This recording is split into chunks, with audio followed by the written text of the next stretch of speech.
Very good morning, children. Today, as a part of 7th standard civics, you are going to see understanding democracy. Even in the previous classes, we have studied about some important basic concepts of democracy, that is, types of various governments. So, here the word democracy is derived from the Greek word Demokratia. That means it is the congregation, it is a combination of two important Greek words.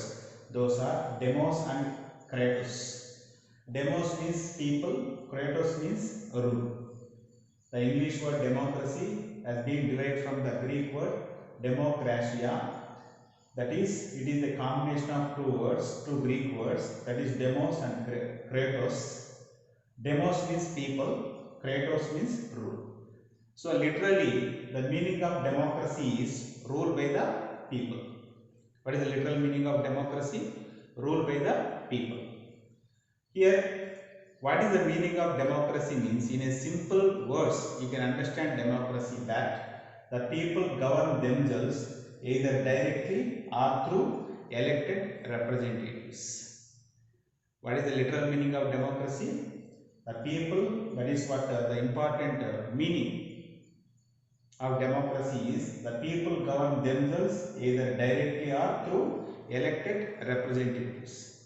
That's why in the types of democracy itself, you can see the direct democracy and indirect democracy, that is what which is also called representative democracy.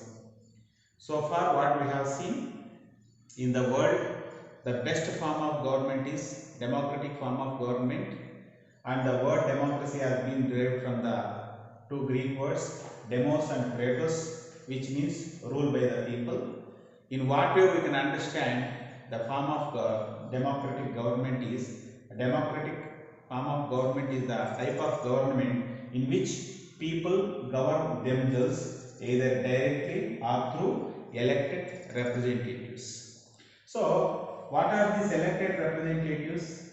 How do we understand these elected representatives? Who are these elected representatives? See, if we have problems in your area, for example, you are living in a village, or you are living in a town, or if you are living in a city, how do either Prime Minister or President come to know your problems?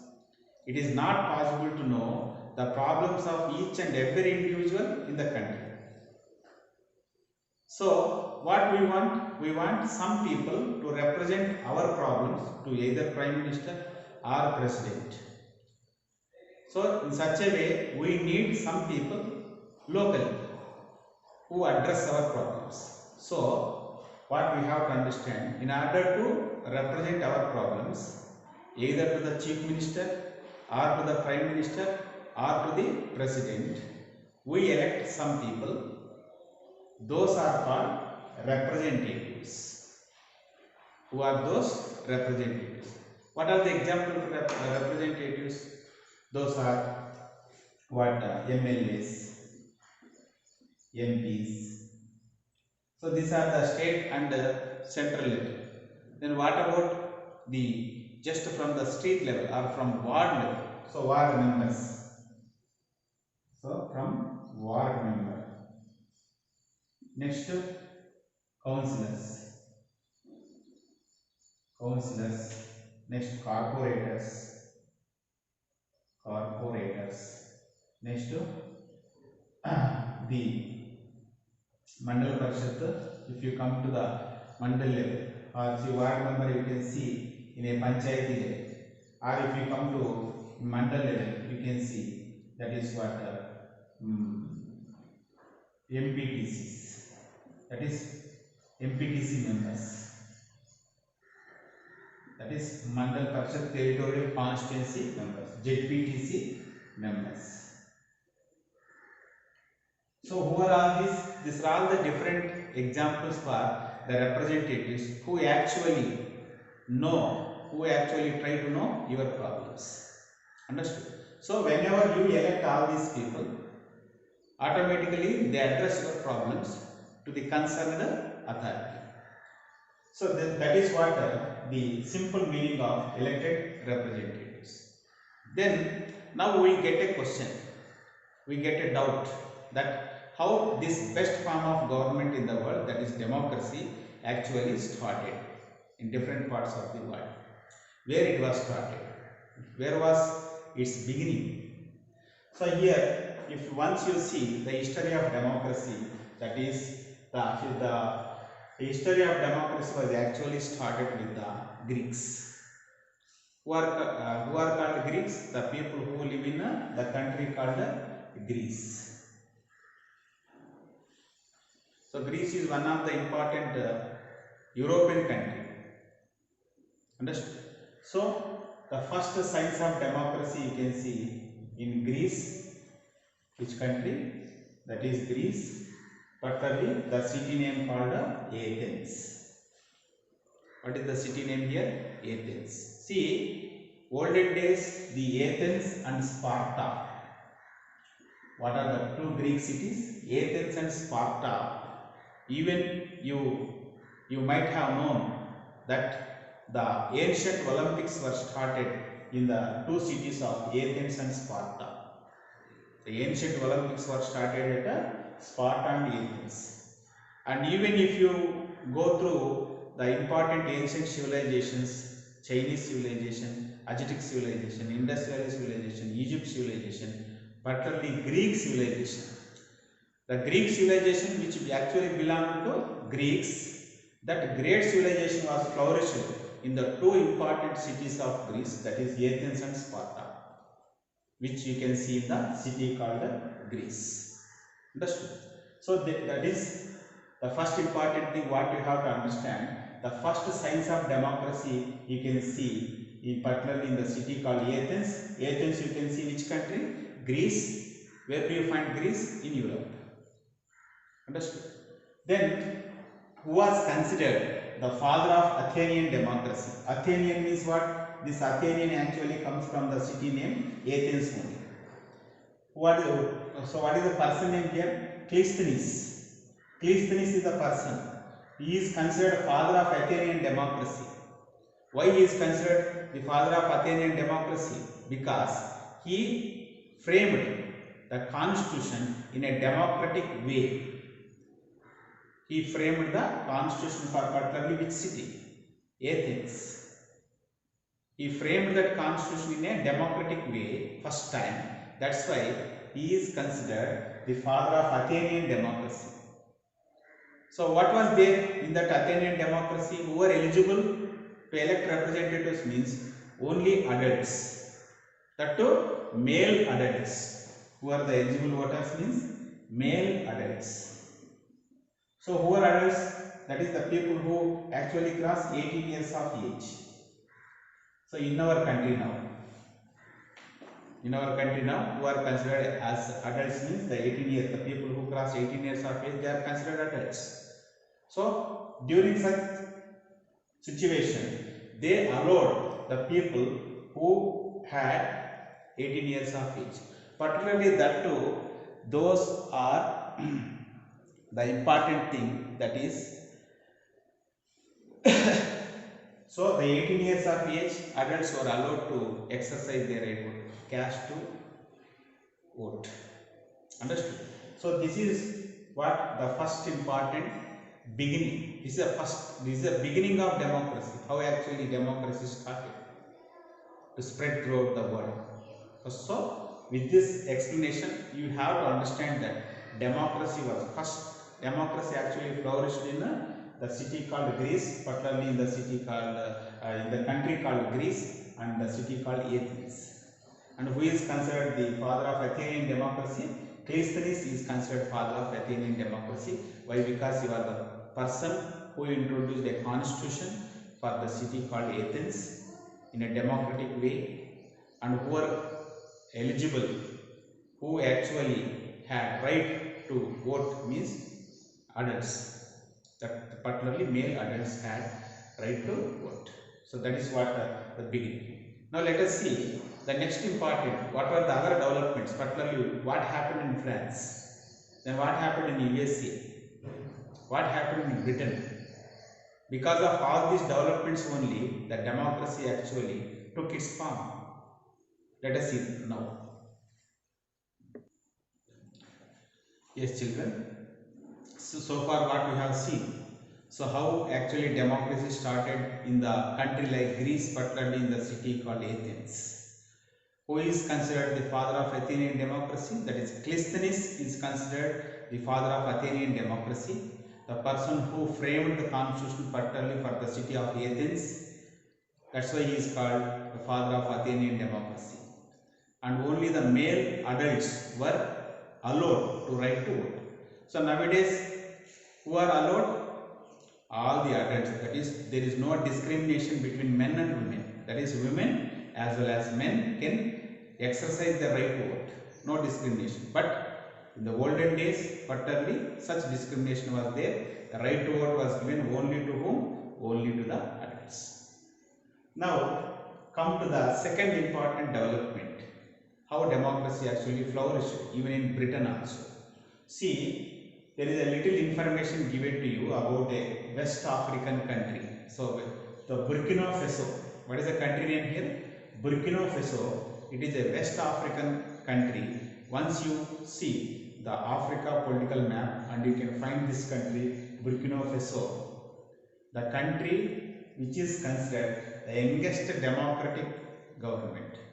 The youngest democracy you can find in Burkina Faso.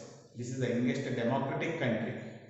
How do you say it is the youngest democratic country? Because the fair and free elections were conducted in November 2015.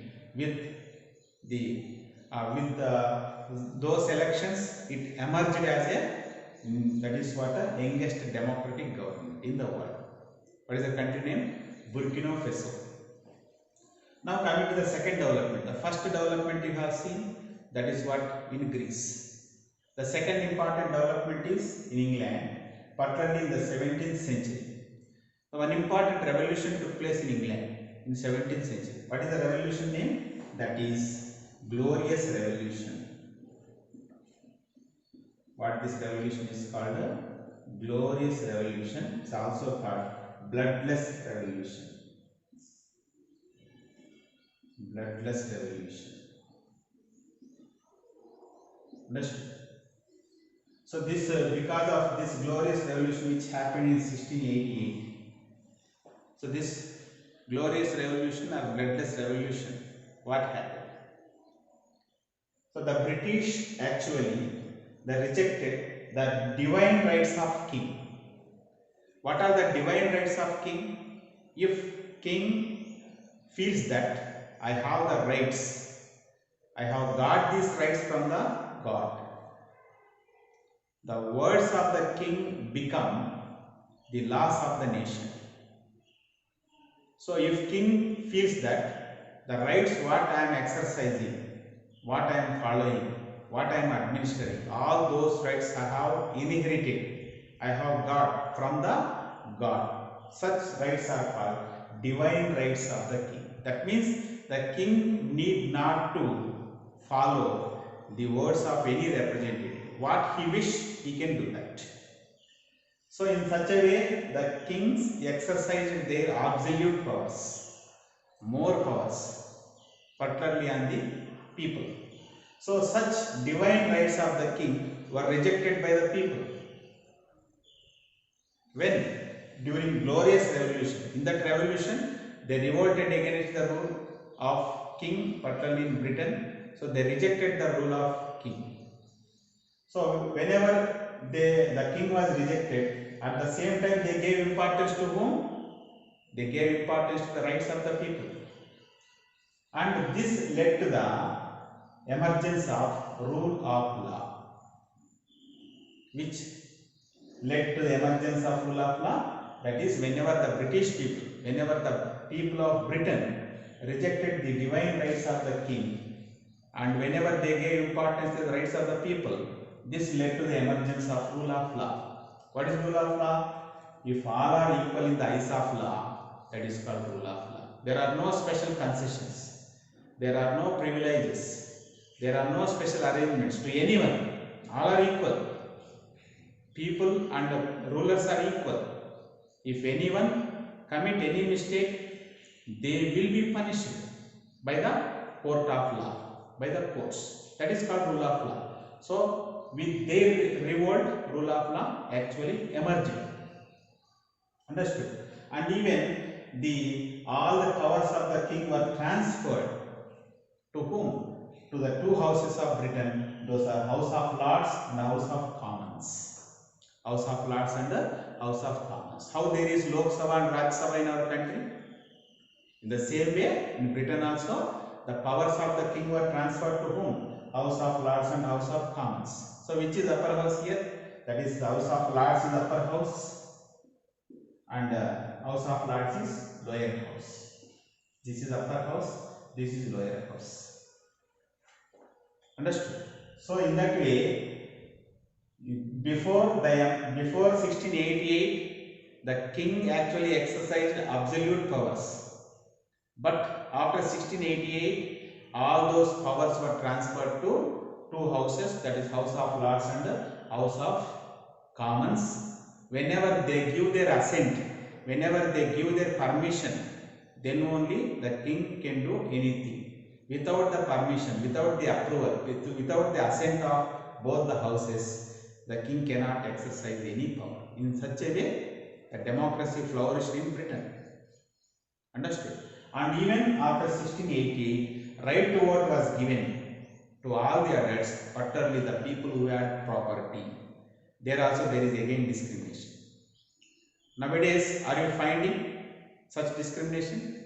We have given right to vote to all people, irrespective of their caste, religion, region, color, gender, their status. We have given right to vote. But in Britain, they gave right to vote, but the people who have got property, those people exercised their right to vote. Understood?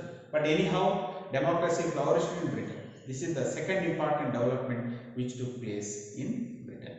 So because of this only democracy flourished. Let us see the second one. That is what the third one, important one. That is what happened in France and also in USA. Yes, children, what happened after the important revolution? What we have seen just now, that this glorious revolution. So in Britain, through glorious revolution, the British people rejected the divine rights of king and they gave importance to the rights of people, and the British government gave right to vote to all the adults, particularly the people who had got property, they exercised the right to vote. Now coming to the next important development in 18th century, French Revolution. So French Revolution took place in 1789. Through this revolution, all the people of the world came to know about three important concepts. Those are liberty, equality and fraternity. This revolution only gave these three terms to the world. What are those? Liberty. Liberty means freedom. Equality, that means treating all people equal, no discrimination. Fraternity, that means feeling of brotherhoodness. Whenever you feel, whenever you consider all your neighbors as brothers and sisters, that is called fraternity. So the freedom and equality and feeling of brotherhoodness, all these were given by these were the results of the great consequences of the French Revolution. So in France also, all these led to the emergence of self-government, and this revolution even popularized the idea of equality. With this, the democracy even flourished in France also. That is what about French Revolution. Next, coming to the American Revolution. American Revolution gave the Bill of Rights, particularly USA. American Revolution actually, which is called American Revolution. This American Revolution, the important result of this American Revolution is 1791 Bill of Rights. This revolution took place in 1776, and particularly the Bill of Rights was accepted by the government in 1791 which gave more and more rights to the people. Which one? The Bill of Rights in 1791. This is another important development which actually led to the emergence of democracy, spread of democracy throughout the world. Next, Industrial Revolution. Industrial Revolution also took place in the 17th, that is what, 18th century. The actual period of Industrial Revolution was 1780 to 1820. So what is Industrial Revolution? What is the meaning of revolution? Revolution is sudden change. Where that sudden change actually took place in case of industries. Which type of changes you can expect in Industrial Revolution means more changes. Before Industrial Revolution, the people, particularly the laborers as well as the entrepreneurs, felt more problems to create goods in a large way, in large amounts. But whenever Industrial Revolution emerged, in particularly after 1780, they speed up the process of production of goods and services. All types of goods were produced in a large quantity and also in a speed way. In a speedy way, they could produce the goods even with less cost. So such changes came actually through Industrial Revolution. Particularly Industrial Revolution started in England and later it spread to other European countries. And this revolution created two important classes, that is capitalist class and workers class. Particularly capitalist class and new middle class emerged because of this Industrial Revolution. This middle class only played very important role after the Industrial Revolution, and who actually fought for their rights, and even in so many countries so many changes took place. New governments also emerged because of the revolution. And later on, the First and Second World War, particularly in the 20th century, the First World War took place in 1914 to 1918, the Second World War 1939 to 1945. Because of these wars also, because of democratic forms of government, so many countries, so many new nations actually emerged after the First and Second World War. With which type of features means with the democratic type of with democratic features, those new nations emerged after the First and the Second World War. So in that way, with all these developments, what you have to understand that democracy took its various forms in these years, in these centuries. But the old science, the ancient science of democracy you can find only in the country called Greece, particularly in the city called Athens. Okay. So next, what are the important features of democracy? We will see that in the next class. Thank you, children.